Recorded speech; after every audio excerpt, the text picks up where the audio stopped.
بسم اللہ الرحمن الرحیم۔ اولیاء فیصل آباد میں اب ہم حضرت پیر غلام محمد المعروف امام جلوی کا مختصراً تذکرہ کرتے ہیں۔ حضرت امام جلوی کی ولادت سعادت 11 اپریل 1893 عیسوی کو ہوئی۔ ابتدائی تعلیم و تربیت سے فراغت کے بعد 1908 میں حضرت سید شیر محمد گیلانی کے دست حق پرست پر بیعت کا شرف حاصل کیا اور پھر عمر مبارک کا ایک طویل عرصہ اپنے پیر خانہ پر گزارا۔ ساری زندگی سرکار دو عالم صلی اللہ علیہ وسلم کی تعریف اور اپنے مرشد کی توصیف میں بسر کی۔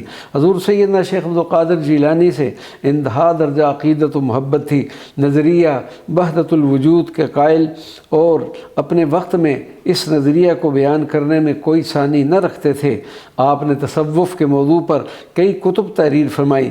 ایک طویل عرصہ تک بندگان خدا کو راہ ہدایت کا راستہ دکھانے کے بعد 63 برس کی بابرکت عمر میں جلوانہ شریف میں 15 مئی 1956 کو وصال فرمایا۔ 10 جولائی 1970 کو آپ کے تابوت مبارکہ کو جلوانہ شریف سے ڈڈی والا کلاں محلہ فیض پور شریف فیصل آباد میں منتقل کیا گیا، جہاں پر آج بھی آپ کے روحانی و باطنی تصرفات جاری و ساری ہیں۔ آپ کا مزار مبارک مرجع خلائق اور لائق زیارت ہے۔ اب ہم پنج پلہ میں حضرت قاری تاج الدین نقشبندی رحمۃ اللہ علیہ کا مختصراً تذکرہ کرتے ہیں۔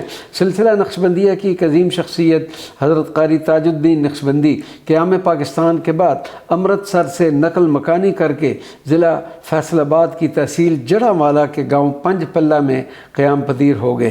ابتدائی دینی تعلیم کے حصول کے بعد سلوک و عرفان کی منازل طے کرنے کے لیے طریقہ نقشبندیہ کے ایک بزرگ حضرت پیر عبدالرحیم نقشبندی کی بارگاہ میں حاضر ہوئے اور ان کے دست حق پرست پر بیعت کی سعادت حاصل کی۔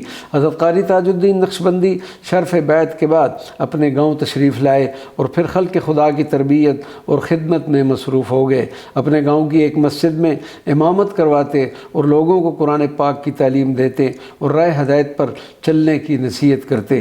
گاؤں پنج پلہ کی اکثر آبادی نے آپ سے ہی قرآن پاک کی تعلیم حاصل کی۔ آپ کو حضور سیدنا غوث اعظم اور حضور داتا گنج بخش علی حجویری سے خصوصی الفت و محبت تھی۔